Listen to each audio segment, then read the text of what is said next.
আসসালামু আলাইকুম রহমতুল্লাহ বারাকাতুহ। সম্মানিত দর্শক, ঢাকা দক্ষিণ সিটি নির্বাচনে জনাব ইশরাক হোসেনকে মেয়র হিসাবে ঘোষণা করা হয়েছে তার মেয়রের মেয়াদ পূর্ণ হয়ে যাবার পরে।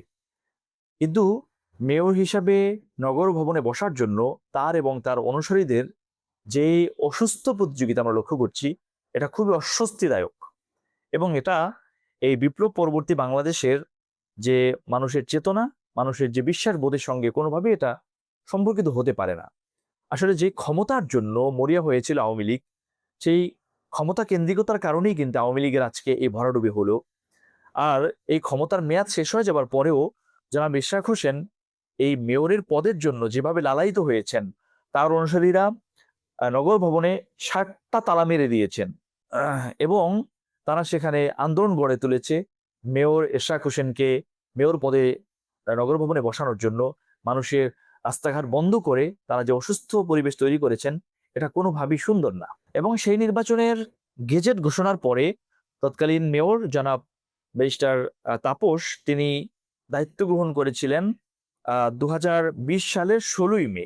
সেই মেয়াদ কিন্তু উত্তীর্ণ হয়ে গেছে ২০২৫ সালের ১৫ই মে।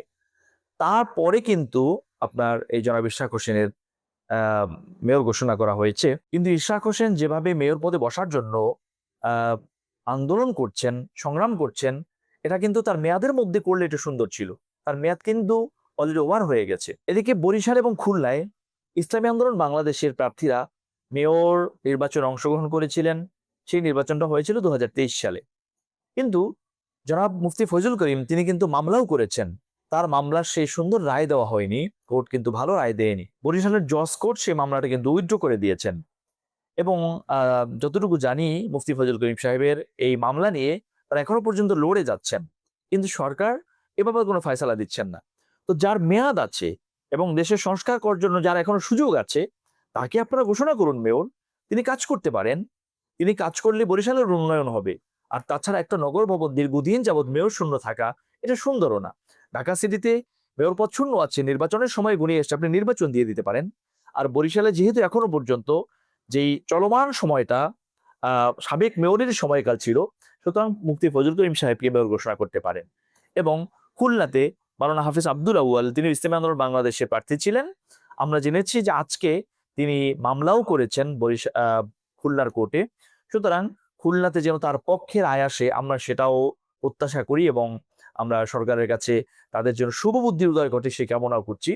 দেখুন, যেখানে যাদের মাধ্যমে সংস্কার করা দরকার, উপযুক্ত ব্যক্তিদেরকে আপনারা ঘোষণা করুন। তাদের মেয়াদ এখনো বাকি আছে, তারা সংস্কার করতে পারবেন, তাদের সেই যোগ্যতা আছে, সাংগঠনিক ভিত্তি আছে, তাদের সেই শিক্ষা এবং ক্যাপাবিলিটি আছে।